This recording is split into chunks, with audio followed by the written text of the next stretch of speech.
And we get into a roundtable discussion this morning, but that was Things Fall Apart by Kofi Kinata. Things Fall Apart. In fact, our economy fell apart some years back, but I understand we are back on a recovery journey, and it's showing some signs of recovery. Government is reporting stronger GDP growth, lower inflation, improved fiscal performance, stronger reserves, and renewed investor confidence.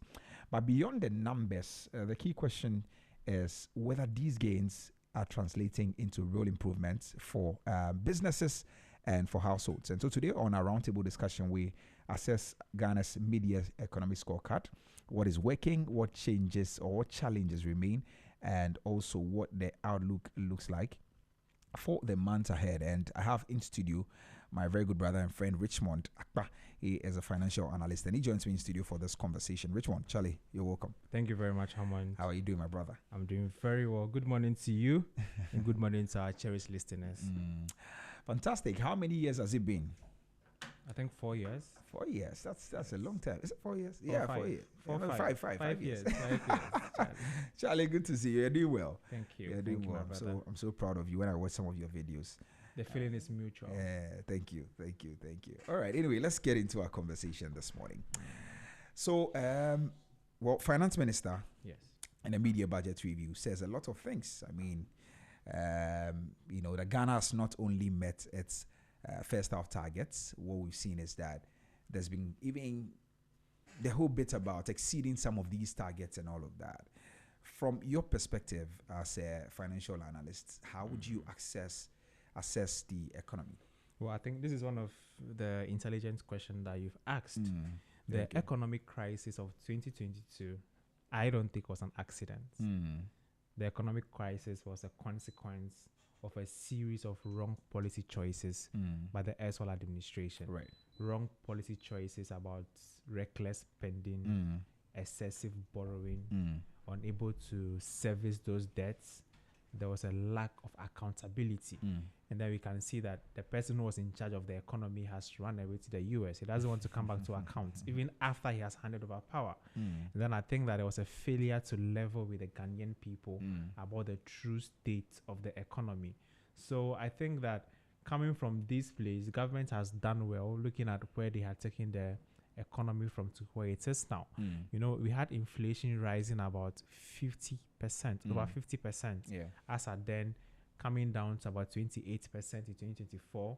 Then as at today, we have our 5.7%. This was not achieved at the back of any IMF 5.3. framework. Yes. Now 5.3. Yes, was not achieved at the back of any IMF framework. It was achieved by the fiscal discipline that the Ghanaian people had to endure. Fiscal discipline in terms of introduction of the Office of Value for Money, of the Value for Money Office right, that the Ministry of Finance had put in place to ensure that they strengthen the expenditure efficiency. There was a fiscal council instituted to strengthen the fiscal oversight, accountability, and then transparency of how government spends. We looked at the size of governments. The erstwhile government had about 123 ministers with 30 ministries. This new government, through its fiscal discipline, had brought down those ministers, the number of ministers, from 123 to 60, reduced the ministries from about 30 to 23. So there was a fiscal correction. There was a fiscal correction that didn't only work with those policies, but they had to look at primary expenditure, moving from deficit to surplus. Right. You don't spend monies that you don't have. Absolutely. Anybody that is financially prudent don't spend monies that you don't have. Absolutely. More or less borrowing more of the monies that you've collected and then unable to pay those loans back. It's brought our economy to a level that we saw our public debt to GDP rising over 80%, which was unsustainable. Right. Our GDP was not growing, but the amount of monies we were borrowing was growing. There's allegations against the former finance minister that his own company, Data Bank, was benefiting from the loans that we were taking by the percentage that they were taking in consultancy fees. So to reinforce these expenditure controls, government had to go through series of processes to ensure that we learn from our mistakes. So I think that the mid-year fiscal policy review that the finance minister read was in the right direction. The policies that they've introduced through the laws that they've passed in parliament was good. We have seen the reflection in the macroeconomic indicators. The monetary policy rate dropping from 28% to 14%. The CD gaining value of over 40%. It means that the value that the CD gives us today, what you can buy with your Ghanaian CD, has increased. Because the value, as at then, we had the CD going about over 15 cedis to $1. So I think that the key transformational policy reforms instituted in the mid-year fiscal review have worked. When I talked about the transformational reforms, I'm talking about the fiscal discipline. I'm talking about the modernization of Ghana's tax regime. What have we seen? Our tax regime was not giving any investor any confidence because there was a small section of the Ghanaian economy paying tax, whilst the larger informal sector was just enjoying without paying the necessary taxes. But that is still happening. And then what is still happening. Yes, what we've actually seen is those who are already paying the taxes are being burdened with more taxes. Those who are not paying are not paying. Now, those who are paying, we are adding more taxes to what they are doing, to the taxes that they are paying. So the new government sought to cancel the COVID levy, sought to cancel the e-levy, sought to cancel the emissions tax, sought to cancel the betting tax, and then removed VAT on motor insurance. And then after removing this revenue sources from government ensured that we broaden the tax base to include the informal sector. One of the beautiful things that happened in this mid-year review is government didn't introduce any new tax. They didn't ask for any supplementary budgets. They didn't introduce any new tax. What they did was they even removed some taxes on locally manufactured fruit juices. You could see that government has learned the lesson the hard way, and government is saying that how do we broaden the tax base? Government has introduced artificial intelligence and digital technologies to increase how much we collect. The publican AI is giving government about 15% more revenue. There's an increase of 50% in how much we take. The finance minister said that we are collecting about $3 billion in addition to what we have taken every day. So tax evasion, tax spillage, tax leakages, all of them are being reducing. And then final is the complementary framework to stabilize inflation and then our currency. And our currency was so volatile, it was very difficult for businesses to predict the currency, the exchange rate, and then plan their activities.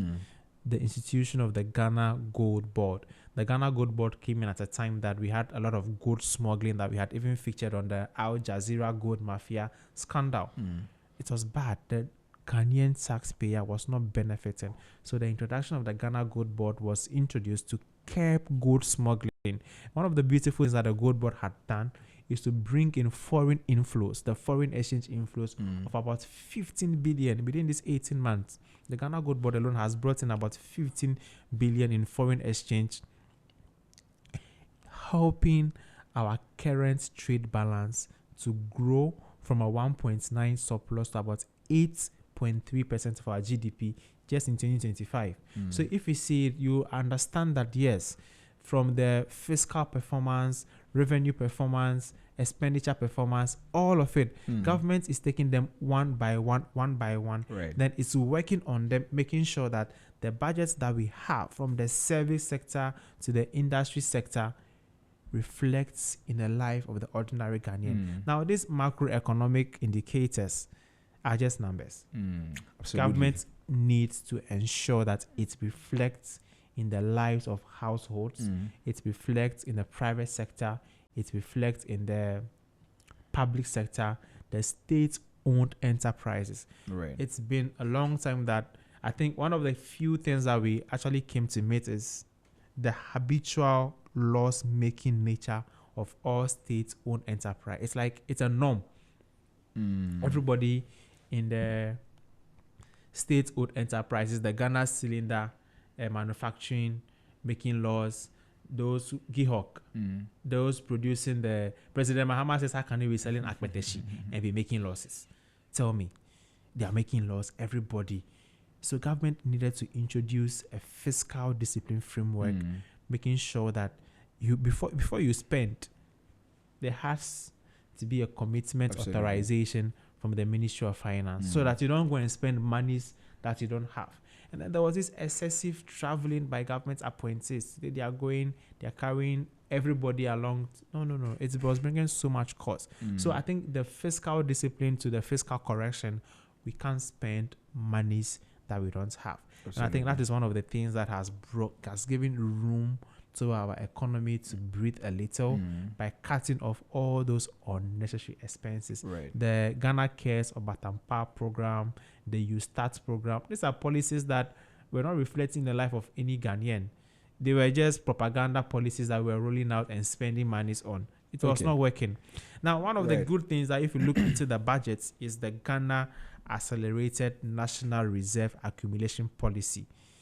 What is the main brain behind this? When we had the 2022 economic crisis, we saw our trade balance and then our international reserve dropping to a value of about only 1.5 months import cover. It means that we didn't have enough shocks, absorbers in our economy. Right. Any little international issue affects the Ghanaian pockets directly. Government is saying that through this Ghana Accelerated National Reserve Accumulation Policy, we are going to increase our reserve to about 15 months by the end of 2028. 15 months import cover. The IMF is currently saying that with the way our economy is months? now we have about 5.7 months currently. 5 months. 5.7. 5.7, but now 5. Yes, 5.7. Then the institution of the Ghana Accelerated National Reserve Accumulation Policy is going to grow that to 15. To a value of 15 months import cover by 2028. Now, you know, the inflation that we've gotten now, and then our public debt to GDP that we've gotten now, the 45%, was estimated to be achieved by 2034. The IMF estimated that by 2034, we're going to achieve that. But we've achieved it in how many months? 16 months. We've completed the IMF bailout, the $3 billion bailout. We've completed it. We are waiting approval from the IMF executive board. Yeah, that's weak. And then we are transitioning into a policy coordination instrument. I mean, on IMF, I mean, in your early submission, you spoke about the fact that what we are seeing as, I mean, I don't know, I mean, forgetting exactly how you put it, but it appears that the gains we are seeing or the macroeconomic recovery we are seeing has got nothing to do with the IMF. I said that. The gains that we have. Right. It's not solely on the back of the IMF framework. Okay, then that's because fine. Ghana has gone to the IMF about 17 times, and then we are still having its challenges. Of course, I mean, so it means even though it is working, our indiscipline keeps bringing the problem back. Exactly. So that's a good thing we can say about this. It takes a political will of those in charge to ensure that we are not going to waste our funds. Absolutely. Yes. Right. So, and that is what we've seen. But if you were assessing the government, maybe on a scale of 0 to 10, what would be your mark for? I mean, for what we've seen so far in terms of our macroeconomic. So on fiscal performance, our raised government 8/10. Okay. This is because their primary surplus on cash basis is at 0.4% of GDP. Their overall deficit on cash basis is also on 4.0% of GDP. Their primary balance on commitment basis is around 1.5 of GDP. When you go to revenue performance, our raised government another 8/10, because taxes on income and property, which was around 57.5 billion against a target of 3.2 billion, was achieved. They had outperformed their targets on taxes on income and property by about 4.3 billion. All right. However, when you go to the oil revenue, government was not able to do really much. They had a target of 9.1 billion Ghana cedis, but they were able to get about 6.3. When you go to their energy sector levies, government's proceed was around 7.7 billion, which also exceeded the half-year target of 4.2 billion. We go to non-oil and non-tax revenue. The target was 9.8 billion, and government was able to meet it. However, total revenue and grants for the first half year was around 124.8 billion. We couldn't meet the target. The target was around 126.1 billion. So the difference, I think our rates government 8/10. When we go to the expenditure performance, just do one overall one because we don't have time. And there's so much. So I'm rating government on fiscal performance, revenue performance, expenditure performance, public debt management, the monetary rate development, exchange rate development, the external sector development, and financial sector. I think government has done extremely well. Give it 8/10. Okay, all right. Now let's try to understand the numbers. Now, real GDP grew by 6.4%, exceeding government's full year. What exactly is driving that? I mean, the Ghana Gold. How Board. healthy is it? The Ghana Gold Board. The gold exports have brought in about 19% growth in our GDP. That portion alone is contributing about 90%. It used to be cocoa. Right. On the issue of a gold board actually leading that particular drive, I mean, from what we are seeing, I mean, you guys have something you call a concentration risk. How risky is that to the economy? The fact that we are focusing so primarily, largely on gold to be able to help turn the economy around, when we know that we don't control gold prices. But we control gold supply. So Absolutely. we can hoard our gold when the prices are low. When they are high, we sell it, we trade it. And what happens to the economy within that period? We have cocoa, we have oil. We are not only in a gold commodity economy. Cocoa did about 19%. Cocoa was the backbone of our country till recently that we had international issues. You know, Ghana and I think La Côte d'Ivoire, they contribute about 50% of what cocoa supply. The Ministry of Finance government has gone into partnership with La Côte d'Ivoire, and then they are bringing reforms to the cocoa sector whereby these two large suppliers are going to they're actually doing it. The chairman of that committee is our current finance minister. He's the chairman of the committee, the joint committee on the cocoa reforms. And then they are making sure that we get value for our farmers, because it's one thing that over $100 billion industry, Ghana gets about just 5 billion from it. So you don't find anything wrong with the fact that we are too concentrated on gold? I don't think we are too concentrated on gold. I just think that gold has presented an opportunity at a time that government needs it. There has always been gold in the system. Trust me. The smuggling was too much. The mining companies, most of them were foreign mining companies. They mine the gold, they export the gold door to Switzerland. It's being processed there.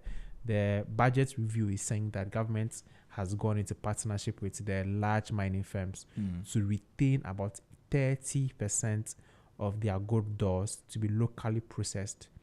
So you can see that we are going to add value to the gold. Gold is a new future for Ghanaian commodity sector. But then again, we don't control the prices, and so and that is why government is investing to have about 10 new wells in the oil sector to be dug. So government is digging 10 new wells. From 2017 to date, there has been a very low investment in the upstream oil sector. So we are actually, the barrels that we produce is reducing. So government is investing to dig more, about 10 new wells, to also balance that sector. The good thing about the Ghana Gold Board is we went to the IMF for about $3 billion US. The IMF says that it will take till 2034 for our economy to breathe and have our public debt coming down to about 45% and our inflation coming down. But with the Ghana Gold Board supporting our currency, we're able to achieve that in 16 months. Now, you could see that there is stability in the exchange rate. We have moved from days where the exchange rate was so volatile that in the morning, it's 14 cedis. afternoon 14.5, evening then it's 17. We now have stability. So I think that the Ghana Gold Board has come at a time that it is working. All right. And then we would need to protect it. Okay. All right. So exactly 15 minutes to the top of the hour. This is Business Breakfast on Z101.9 FM. And this morning we're having a conversation on the media budget review. My guest is Richmond Akpa. He is a financial analyst and he's joined me in studio for this conversation. You can join us. Send us a WhatsApp. Let's know what you think about the conversations we're having. And 054432 1019 0544321019. I'll read all your messages for you. 0544321019. You can also call us on 030395664 030395664, and then we give you the opportunity to share your thoughts with us this morning. You can join us on Facebook as well. We're streaming live on Facebook at ZFMGH, and on YouTube we're at Z Multimedia. Please drop a comment under the live stream. I'm happy to read all your messages for you this morning. All right, Richard, let's continue the conversation. Now, the issue about inflation. Now, inflation we know has dropped significantly, but people are not feeling in their pockets. How do we reconcile that? So I think that I've always maintained that the macroeconomic gains that we have is only the foundation. The journey is now beginning. It takes at least the structures to be in place for it to reflect in the pockets of the ordinary Ghanaian. But tell me, if the rate at which commodities in the market were rising to a point whereby average prices rising about 50% has reduced to about 5%, are you saying that you don't feel that in your pocket? Because definitely, we've all witnessed days that you go and buy. Let me use Totro first. There were days that if the price of petroleum products, petrol or diesel, is increased today, you will see all Totro drivers increasing their fares directly. But we don't see those things happening anymore. That's a reflection in the pocket of the Ghanaian. When you go to the Ghana ports, there was a time that they were not using the Bank of Ghana interbank rates as the exchange rate, acceptable exchange rates. So when the Bank of Ghana exchange rate was around 10 cedis, they were changing money at the port around 13 cedis. So the government came in and then ensured that the port was accepting the Bank of Ghana interbank rates. So if you are spending, let's say, 1.3 million to import a commodity, now you are spending 10.45 to import the same commodity. So if the prices are being reduced at source, definitely it's going to reflect in the pocket of the ordinary Ghanaian. We know that vehicles are being imported into the country. Clinker for cement production are being imported into the country. ICT equipment are being imported into the country. They all pass through the port. The levies that we pay at the port, because of the stability and then the value of the cedi, it has reduced the charges at the port. So definitely it's going to reduce at the end of the day. The problem here is we have a free market economy whereby everybody decides how much they want to sell what they are trading in. We don't have a mixed economy whereby government also has a hand in it. Even the government sectors, does. I mean, even the sectors that government has a hand. NPA controls fuel prices. I mean, gives them the benchmark, and then they agree. But that's for what of Gary? The ordinary Ghanaian don't buy for. He buys Gary. So it doesn't cut across. It doesn't cut across. Yeah. And even that one is because it's been regulated. Government has a policy to ensure that how much you buy fuel in Tamale is the same as how much you buy fuel in Accra. Absolutely. So we even pay tax to cover the difference. Because tell me why government will go and put up a filling station at somewhere that the economic activities are not much. It's government wants to ensure that Ghanaians have access to that commodity. So when it comes to the fuel sector, it's a whole different conversation. It's not really about pricing. It's about access. Because that's the bench fuel. The petroleum products are the fuel to the economy, the fuel to the trade. So that's the reason why you have gold stations at places that you look. I was like, it doesn't make sense why there's a gold filling station here. Nobody's even buying anything. It's because of access. If there's a community, just like how we expand electricity to underserved communities, even the telecommunication networks. There are places that you hear, oh, the network here is not good. Then you see government through their agencies will take equipment to go and put network for them. Economically, it doesn't make sense. But then government also wants to provide, it's government's duty to provide that service to them. But local commodities like egg, tomatoes, pepper, and all those things, we import most of those things from Cote d'Ivoire and other neighboring countries. Even onion, mostly onion is coming from Mali and co. So tell me, they pay imports, the import duties and all that. So if the prices at the import duties are being worked on, definitely, little by little, I think that government is doing well. And then it's not going to happen right now immediately, but I think we'll get to a point where we will see the reflection of that in their household prices. Typically, how long does it take for people to really see the real effect? I mean, of course, we're not seeing prices. How long did it also take for us to see the ripple effect when the things were going bad? It was the same day. Do you remember? It was the same day. I want us to provide education. That's what we're doing. It's not. This is not a. I mean, I we don't do it. politics on this show. I get you know it. that, but right? there's no politics happening. So let's educate people.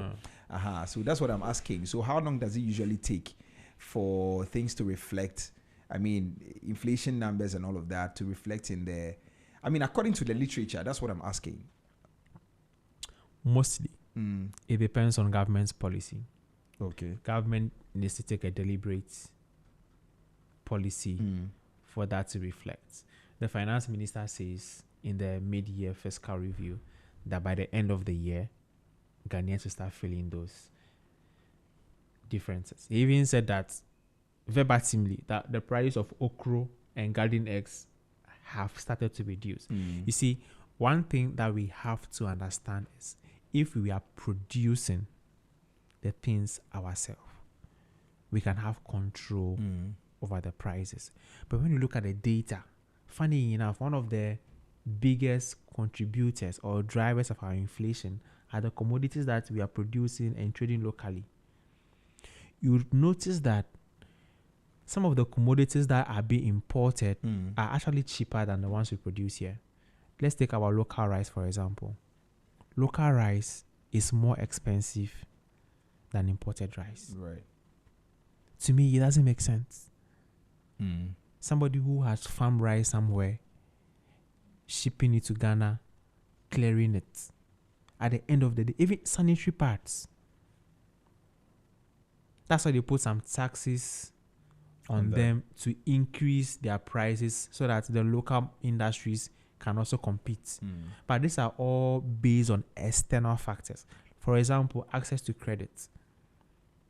When you go to the US, they are paying about 4% interest on their loans. When we come to Ghana, how much are we paying on our loans? So somebody who has access to 4% is definitely going to have a lower cost of production compared to somebody who is paying about 30% in Ghana here, interest on a loan. So these are some of the things that we need to look at. And then I am happy that the monetary policy rates had been reduced from about 28% to about 14%. It means that now when the Bank of Ghana is lending to commercial banks, their interest rate is lower.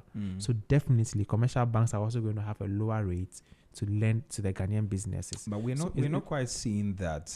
We're not seeing the loans. Exactly. That's the point. The problem is it's not Do you happening. think that you know when you look at countries like India, when you look at Pakistan, you look at Bhutan, some of these countries actually have regulations that have, they call this priority lending or so.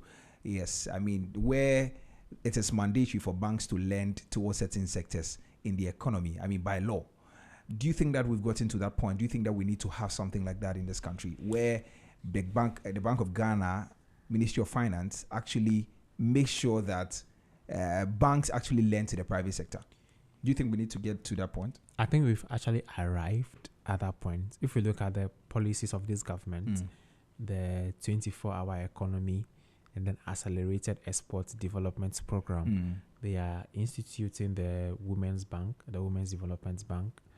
It's going to provide access to credit facilities for our traders. We have about 21 banks in this country, if I'm not mistaken. Yeah, I mean, the issue about Women's Development Bank is just one bank. Every bank has its purpose. Absolutely.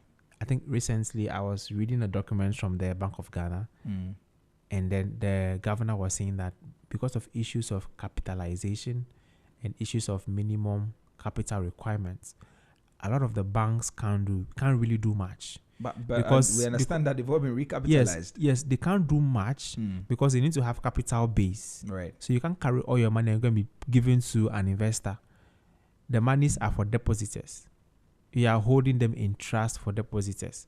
So even if a bank is investing into a particular sector, it's a risk that is taken. So the ball goes back to government. That's why government is saying that the backbone of every economy is trade.